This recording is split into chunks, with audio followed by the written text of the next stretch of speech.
Basically इजाद कहाँ से हुआ वो आइडिया कि स्काई स्क्रेपर बनाना चाहिए? देखो, humans have always thought of making some significance on planet earth. So इसका अगर हिस्ट्री स्टडी करने जाएं तो स्काई स्क्रेपर्स बेसिकली शुरू कहाँ से हुए और वो स्टार्टिंग में सबसे पहला जो था वो बिल्डिंग ही था क्या? स्काई स्क्रेपर्स यानी कि हम सिर्फ स्ट्रक्चरल रेसिडेंशियल नहीं कह सकते, तो सबसे पहले वो चालू हुआ गीजा के पिरामिड। सो ये करीबन कितने सन की बात है, कितने सदी की बात है? ये 1930 में ये दोनों बने। उसके बाद 1930 से लगातार हम स्काई स्क्रेपर्स बनाते आ रहे हैं। आप इसकी बात कर रहे थे एफएसआई की। सो जो बड़े टावर्स हैं एफएसआई, तो आप जैसे कह रहे हैं कि जितना आपके पास लैंड एरिया है उसका जो परसेंटेज आप बताते हैं 1, 2 या 3, 5 तक जा सकते हैं। सो बुर्ज खलीफा के केस में वो एफएसआई कितना है? प्रवीण, बुर्ज खलीफा तो ठीक है, लेकिन आप जान के आपको आश्चर्य होगा कि सिवाय इंडिया के ऑल ओवर वर्ल्ड में एफएसआई 5 के ऊपर ही है। आप दुबई वगैरह में एफएसआई 15 भी है। 15, 12, 13, यूएसए में 10, 12 ये एफएसआई है उनके जोन्स के हिसाब से। 5, 6, 7, 8, 10, 12 ऐसा एफएसआई है। तो ये एक एफएसआई तो इंडिया में है, मतलब all over world there is FSI 15, so there is no problem with FSI there. And moreover when it is an prestigious project, वहाँ पे being government also helps, being dictator government, they also help to show the मतलब एक Prestige दिखाने के लिए nation का वो भी फंड करते हैं। क्योंकि बुर्ज खलीफा बीच में उसका कंस्ट्रक्शन बंद हुआ था because of funds. So the sheikh there funded and then it finished eventually. So आप कह रहे हैं कि इंडिया में ही एफएसआई कम होने का रीजन स्पेसिफिकली ये है कि हमें हॉरिजॉन्टल एक्सपांशन पे ही ज्यादा फोकस करना था रादर देन वर्टिकल, ताकि हम लोग ज्यादा फैल सकें। So आप कह रहे हैं चाइना में सबसे ज्यादा बिल्डिंग है, ऑलमोस्ट एशिया की 80%।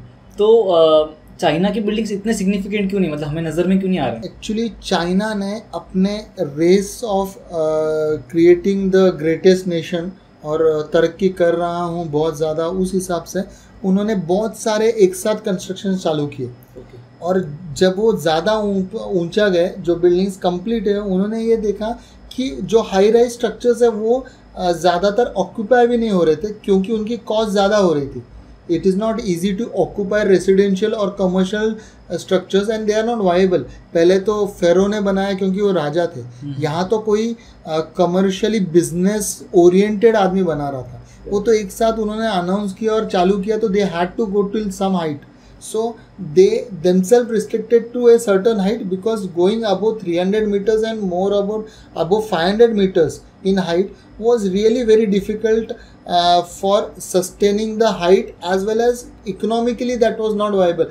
ऊपर के जो structures आप देखते हो वो बहुत छोटे होते हैं, मतलब वहाँ आप ऐसे बोलो कि 500 मीटर के ऊपर आप एक एक फ्लैट बना सकते हैं, और वो एक एक फ्लैट वो आदमी को कॉस्टिंग क्या पड़ेगी खरीदने को, जो खरीदेगा तो जो बनाएगा उससे वो वाइबल नहीं होगा। वो एक रीज़न है। और दूसरा उसके ऊपर स्ट्रक्चर्स जाना, विंड प्रेशर लेना and other layers of even your जो आपके लेयर्स ऑफ एटमॉस्फेयर है उसमें भी वो सरवाइव करना थोड़ा मुश्किल होता है। So the level of complexities compound होते जाते जैसे जैसे 300 के ऊपर जाने लगते हैं। करेक्ट। सो अभी हम बात करेंगे बुर्ज खलीफा की, क्योंकि बुर्ज खलीफा में ये सारे कॉम्प्लेक्सिटीज को तोड़ा गया है। सो उसका सबसे मेन रीजन क्या है कि वो इतना लंबा ऊपर जा पाया? उसके मतलब नीचे कितना जाना, जैसे फाउंडेशन क्या हम बात कर रहे थे हमारे पिछले वीडियोस में कि हमें कुछ तो फाउंडेशन ऐसे बनानी होती है जिसके हिसाब से हम ऊपर कितना जाते हैं वो उससे डिराइव कर सकते हैं। बराबर। सो बुर्ज खलीफा के इसमें कितना नीचे गए हम एंड उतना ऊपर जाने का रीज़न क्या है? अभी प्रवीण, बुर्ज खलीफा जिस जगह बना है वो सबसे खराब स्ट्राटा है फॉर फाउंडेशन, दैट इज रेत में फाउंडेशन करना is more difficult than even maybe water. So it is the worst place to do any foundation.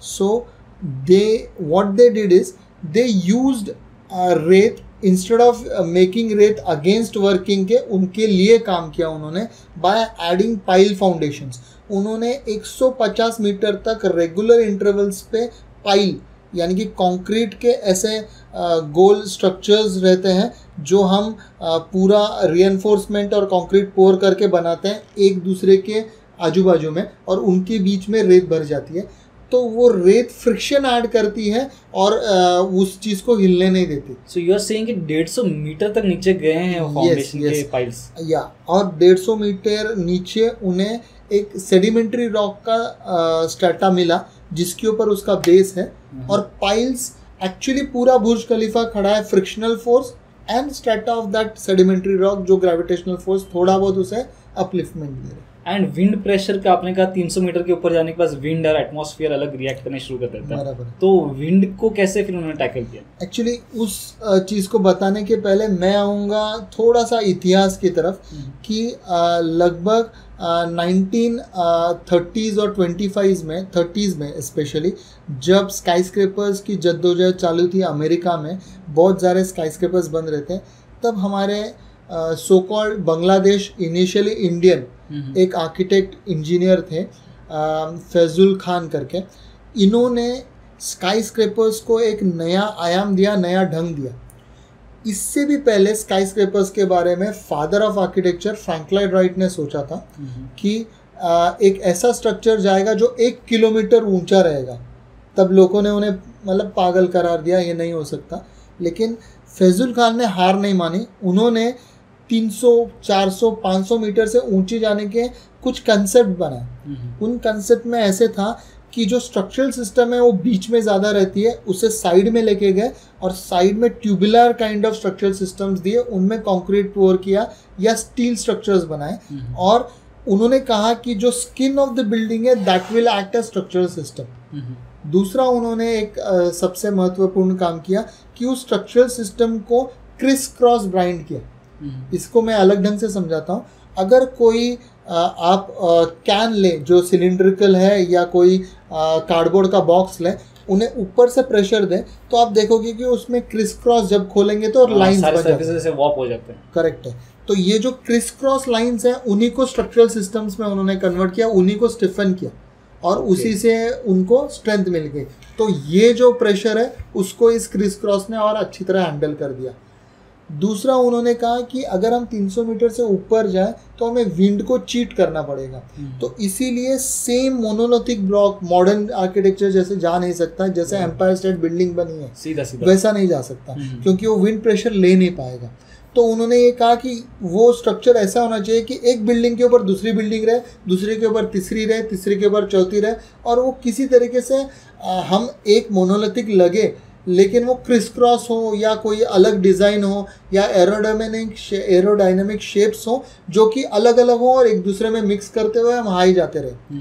जैसे टाइटन टावर है जापान का, जो कुछ ऐसे शेप में है, क्रॉस शेप में, एक के ऊपर दूसरे दो ऐसे एक 20-20 इमारत 20-20 फ्लोर्स की इमारत रखी ऐसा लगता है, ब्लॉक्स रखते हैं और वो एक दूसरे के ऊपर हाइट करके वो उन्होंने अचीव किया है। तो इस तरीके से अलग अलग लोगों ने अलग अलग तरीके से डिज़ाइन किया। सो बुर्ज खलीफा में जो आप कह रहे हैं कि विंड को चीट करते हैं, सो विंड को चीट करने के और भी हमने देखे, जैसे टाइपे 101 की आप बात कर रहे हो, उसके अंदर बीच में भी उन्होंने विंड जाने के लिए जगह रखी है। करेक्ट। सो बुर्ज खलीफा में वो चीज़ नहीं इम्प्लाई है, उसका क्या रीज़न है?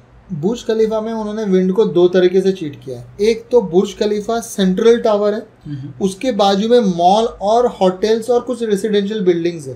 तो इनिशियली जब नीचे से विंड और रेत आती है तो उनकी भी हाइट्स कम नहीं है, उनकी भी हाइट्स आई है, मतलब 20 माला या 30 फ्लोर तक की जो बिल्डिंग्स है उतनी हाइट है, 15 to 30 फ्लोर्स की बिल्डिंग की हाइट से आजू बाजू में। तो वो पहले ही विंड को ब्रेक कर देती है, जो नीचे का एरिया है वो।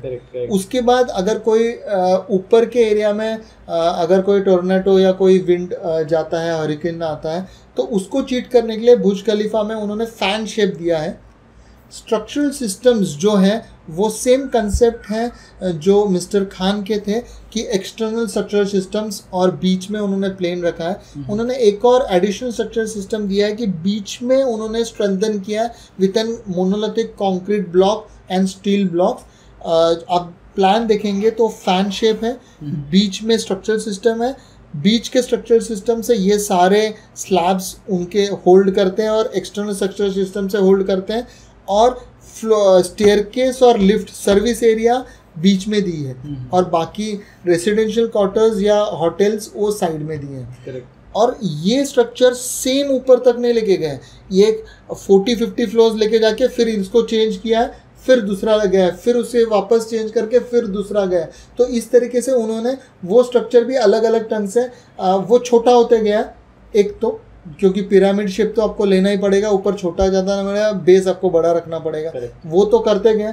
लेकिन उन्होंने विंड को चीट करने के लिए फैन के ऊपर सेम फैन नहीं रखा है, वो भी अलग एंगल में रखा है। ये फैन है तो दूसरी जगह दूसरा उसका फैन है, फिर दूसरा है, फिर तीसरा है। इस तरीके से उन्होंने विंड को चीट किया, तो विंड कहीं पे भी उन्हें एक ब्लॉक नहीं कर रही, एक पूरा प्रेशर नहीं आता विंड का उस स्ट्रक्चर पे, वो चीट हो जाती है यहाँ वहाँ से और वो ब्रेक हो जाता है विंड उस। सो करेक्ट है, एरोडायनामिक्स के बगैर तो उसको अचीव किया ही नहीं जा सकता था, सबसे पहला ही वही चीज़ उन्होंने सोची होगी। एक चीज़ मुझे और समझ में आती है जब मैं इमेजिन करता हूँ वहाँ पे जाने के लिए, तो हम यहाँ पे भी मुंबई के टावर्स में जाते हैं, ऊंचे ऊंचे टावर्स में कभी कभी विजिट करते हैं, तो 35th 45th फ्लोर पे जाने के बाद तो लगता है हम बहुत ज़्यादा ऊंचे आ गए हैं। सो बुर्ज खलीफा में तो बहुत ही ज़्यादा बड़े स्केल पे हम ऊंचे रह रहे हैं, तो वो लिविंग एक्सपीरियंस क्या होगा, कहीं वो आउट ऑफ द नेचर तो नहीं लगता है कहीं? देखो, इसके ऊपर भी लोगों ने रिसर्च किया है, इसलिए भी शायद इंडिया में नहीं बना है, क्योंकि इंडिया में हम कम्युनिटी में रहना चाहते हैं। जब आप ऊपर रहने जाते हैं तो एकदम अलूफ हो जाता है आदमी, खुद अकेला हो जाता है। अभी आप सोचिए, आप अगर 100वें मंजिले पे रहते हैं तो आप छोटा सा से दूध की थैली लेने या ब्रेड लेने नीचे जाने के बारे में सोचेंगे भी नहीं कि लिफ्ट आएगी फिर मैं नीचे जाऊं और फिर सिटी में जाके लेके आऊं। मतलब ऐसे छोटे छोटे चीज़ आदमी सोचता नहीं। और ऊपर जाने के बाद एक अकेलापन आ जाता है, क्योंकि कम्युनिटी में आपको नीचे कुछ नहीं दिखता, आपके बाजू में कुछ नहीं दिखता, आसमान नहीं दिखता। तो वो एक डिप्रेशन भी देता है लोगों को, ये भी महसूस होता है। कई ऑफिसेज हैं ऊपर में लोग लेना पसंद करते हैं, क्योंकि वो किंग ऑफ द वर्ल्ड महसूस करते हैं उसमें, जो बडिंग एंटरप्रेन्योर्स है वो। बाकी तो मैं ये कहूँगा कि एक ह्यूमन साइकोलॉजी है जो अकेला रहना नहीं पसंद करता, इसीलिए शायद मेरे ख्याल से ऊपर ज़्यादा कमर्शियल रहते हैं, जो बुर्ज खलीफा में भी है। ऊपर सबसे ऊपर में आप देखेंगे तो इट हैज़ द मोस्ट ऊपर tallest bars and restaurants in world. सबसे ऊपर जो है उसका व्यूइंग गैलरी भी बहुत सही है, जिसमें बहुत सेलिब्रिटीज़, अपने इंडियन सेलिब्रिटीज़ ने भी बहुत वहाँ से व्यू करते हैं। एक और ख़ास बात बताऊँ तो बुर्ज खलीफा के ऊपर उन्होंने बनने के बाद और ऊपर कितना जा सकता है उन्होंने देखा, तो उन्होंने उसके बाद एक पूरी बनने के बाद इमारत उन्होंने एक टावर प्लेस किया है MS का, और उस टावर के ऊपर वापस एक टनल जैसा टावर जो मोनोलिथिक है SS का, उसे प्लेस किया और उसको इंटरनल स्टेयरकेस है, और उसके ऊपर उन्होंने एरोप्लेन के लिए गाइडर्स रखे हैं और सैटेलाइट्स के लिए, सिग्नल्स के लिए। अब वो सबसे टॉपेस्ट है 830 meters, because they wanted to go as tall as they can. So 830 meters वहाँ पे टच करता है वो, इसीलिए वो उन्होंने एक्स्ट्रा जानबूझ के किया। लेकिन वो जो ऊपर का जो उनका सिग्नल है, ऊपर का जो स्ट्रक्चर है, वो स्ट्रक्चर विंड में लगभग 1 मीटर तक स्विंग होता है, लेकिन उसे स्विंग करने दिया है नीचे उन्होंने स्प्रिंग बेस रखा है जो कि उसे स्विंग करने देता है, और ऊपर का स्ट्रक्चर से वो इंडिपेंडेंट रखा है। और आपको जान के आश्चर्य होगा कि शायद 8 से 10 लोगों ने ही उस टॉप में पहुंचे हैं और उधर काम करते हैं, other than the employees who clean everything. मैंने इनफैक्ट टॉम क्रूज का एक वीडियो देखा था, उनके ऊपर वो जाके वो वीडियो उन्होंने निकाला था। सही है। इस 10 सेलिब्रिटीज में विल स्मिथ, टॉम क्रूज, एक कोई अरेबिक एयरलाइंस है उसकी एक एयर होस्टेस है, और ऐसे कुछ ही लोग हैं जो वो टच कर पाए हैं वो पीक। बाकी हर एक की बस की बात नहीं है वो हाइट पे जाना। एग्जैक्टली, मतलब वो तो मैं आउट ऑफ इमेजिनेशन ही लगता है एक तरह से। एक चीज़ मुझे और समझ में आई इससे कि आप कह रहे हैं कि वो रॉड भी it's very risky to go there. So क्या मैं ऐसा अज्यूम कर सकता हूँ कि इसके ऊपर बिल्डिंग नहीं जा सकती? ह्यूमन्स आर नेवर, हम हार तो नहीं मानेंगे, तो हम स्ट्रक्चरल सिस्टम में और इनोवेशंस ला रहे हैं। सो वो ऊपर वाला टॉप मोस्ट पोर्शन भी स्विंग होता है, तो क्या मैं ये अज्यूम कर सकता हूँ कि ह्यूमंस इससे ऊपर कोई भी चीज़ नहीं बना सकते? ऐसा नहीं है, क्योंकि ह्यूमंस ने अपने रिकॉर्ड को हमेशा तोड़ते गए हैं और वो हमेशा अपने आप को चैलेंज करते गए और अचीव किया है। तो एक जेडा टावर है जो कि लगभग 1 किलोमीटर ऊंचा हाइट है, यानी कि 1000 मीटर्स तक जाएगा। और उसके बाद बुर्ज मुबारक करके एक नया टावर होने वाला है जो उससे भी ऊंचा जाएगा 1050 मीटर्स। बुर्ज मुबारक शायद 2030 में आए, लेकिन जेडा टावर इस साल के एंड या नेक्स्ट साल के शुरू में ही कंप्लीट होने की आशा है। 2024 या 2024 तक वो हो जाएगा, या 25 लेटेस्ट लास्ट। तो वो जब हो जाएगा तो वो शायद इससे ऊंचा टावर होगा, और इससे ऊंचा यानी कि 200 मीटर ऊंचा जा रहा है अप्रॉक्सीमेटली, नॉट एग्जैक्टली 180 मीटर्स ऊपर ऊंचा। सो फ्यूचर तो काफ़ी एक्साइटिंग साउंड कर रहा है और डरावना भी। सो मेरा सिर्फ ये एक सवाल रहता है कि ये टावर्स के बनाने की जो पूरी जद्दोजहद चल रही है, ये इंडिया में बहुत कम देखने मिलती है कंपैरेटिवली। उसका सबसे बेसिक रीज़न क्या है? इंडिया एक डेवलपिंग नेशन है और हमें आज़ादी 1948 के बाद मिली। तो उसके बाद एक्चुअली उससे पहले तो कॉलोनाइजेशन था, और जब आज़ादी मिली हम फॉरेन टेक्निक्स, फॉरेन टेक्नीशियंस को और ट्रांसफ़र ऑफ टेक्नोलॉजी के लिए थोड़ा सा रिलेक्टेंट थे, क्योंकि हमें अंग्रेज़ों ने कैप्चर किया था तो वापस कुछ अंग्रेज़ी चीज़ ले नहीं रहे थे। यहाँ तक कि वर्ल्ड के साथ हम ट्रेड भी नहीं कर रहे थे। जो ट्रेड ओपन तो 1990s में हुआ, तो इसलिए पहले तो एक्सपोजर कम हुआ, इंटरनेट कम था। अभी इंडिया में उसके बाद भी हमारा बिलीव था हॉरिजॉन्टल डेवलपमेंट, बिकॉज इंडिया में शहर कॉन्सेंट्रेटेड थे, जैसे मुंबई, कलकत्ता और दिल्ली, थोड़ा बहुत बेंगलोर, लेकिन गांव बहुत अंदर अंदर थे। जैसे मुंबई के पास गांव कहाँ है? कोकन्स में है, मुंबई के पास विदर्भ में है, यहाँ है। इनको कनेक्टिविटी बहुत ख़राब थी। तो या और अगर हम शहर में टावर बांधते, पॉपुलेशन सब टावर में रहती, तो कॉन्सेंट्रेट हो जाता था पूरा पॉपुलेशन एक ही जगह पे। तो हॉरिजॉन्टल एक्सपेंशन के हिसाब से फिर infrastructure development towards the horizontal expansion till villages, इस संकल्पना से हमने FSI रखा, FSI कम रखा, 1 रखा, और 1 FSI रखने की वजह से हम हॉरिजॉन्टली ग्रो करे, वर्टिकली नहीं गए। ये हमारे पॉलिसी में ही था, इसीलिए यहाँ इंडिया ने हॉरिजॉन्टली एक्सपेंशन चालू। सो क्या कभी चांस है कि इंडिया में भी tallest structures of the world में से एक टावर बन सकता है? देखो, इंडिया में मुंबई में 80% ऑफ टॉलेस्ट स्ट्रक्चर्स हैं आउट ऑफ इंडिया। करेक्ट। सो मुंबई एक आइलैंड सिटी है जिसका तीनों तरफ से पानी से घिरा हुआ है, और उसमें 2 एयरप्लेन स्ट्रिप्स है। एक अभी इंटरनेशनल पनवेल में हो रहा है और दूसरा अभी नेशनल जो होगा वो मुंबई में ही रहेगा। अभी तो दोनों एयरप्लेन स्ट्रिप्स वहीं से जाते हैं। सबसे बिजिएस्ट है, at least in India and even in world, it is one of the most busiest airplane strips there. So airport इतना बिजी होने की वजह से वो मुंबई से आप देखोगे नक्शे में तो हर तरफ से प्लेन जाता है। तो उसका एयरप्लेन का जो उसका फ्लाइट लाइन है, उसका जो एयर का लाइन है, पाथ है, उस पाथ में अगर कोई भी हाई राइज स्ट्रक्चर आता है तो वो अलाउ नहीं कर सकते, क्योंकि हमें संपर्क करना है बाकी पूरे दुनिया से। तो इस वजह से मुंबई में थोड़ा डिफ़िकल्ट हो जाता है FSI को बहुत बढ़ाना और हाई राइज स्ट्रक्चर को परमिशन देना बाय एविएशन, क्योंकि मुंबई में वो सांता क्रूज थोड़ा मिडिल ऑफ मुंबई आता है, न एक तरफ है न वो दूसरी तरफ, तो सेंटर में होने की वजह से वो एयरलाइन का जो मैप है उस वजह से हम नहीं कर। सो मुंबई में सबसे बड़े टावर्स हैं, तो सबसे बड़े टावर्स वैसे अभी मुंबई में कौन से एट प्रेजेंट? मुंबई में एक वर्ल्ड टावर करके है, लोधा ने उसे चालू किया है। सो मुंबई में इतना कंसंट्रेशन है सबसे ज़्यादा बड़े टावर्स का। सो मुंबई में सब कंप्लीटेड या फिर नॉन कंप्लीटेड कितने टावर्स हैं जो सबसे बड़े हैं? देखो, चालू की थी 2010 में कोई डायनेमिक्स कंपनी ऐसा कोई है जिन्होंने इंडिया टावर चालू किया था, जो कि फाउंडेशन और उसका हो चुका था, प्लिंथ लेवल तक आ चुके थे। फाउंडेशन भी आज के तारीख में 7 फ्लोर्स नीचे तक जा चुके थे वो, और पूरा हो चुका था। Due to litigations of owners with civic authorities वो बंद पड़ गया। फिर लोधा ने उनका एम्बिशियस चालू किया काम, जो कि लोधा वर्ल्ड 1 टावर था। वो उनको 500 मीटर तक लेके जाना था, 102-3 फ्लोर्स होना था, जो कि 70 फ्लोर्स के आसपास आके वो रुक गया, मेरे ख्याल से 300 एंड सम मीटर्स तक आके रुक गया वो। तो वो जो लोधा 1 टावर है वो आज के तारीख में वो 3 टावर्स है, उसमें से एक सबसे लंबा टावर है, बाकी 42 और 28 फ्लोर्स के 2 बिल्डिंग्स है उसको कॉम्प्लीमेंट करते हुए।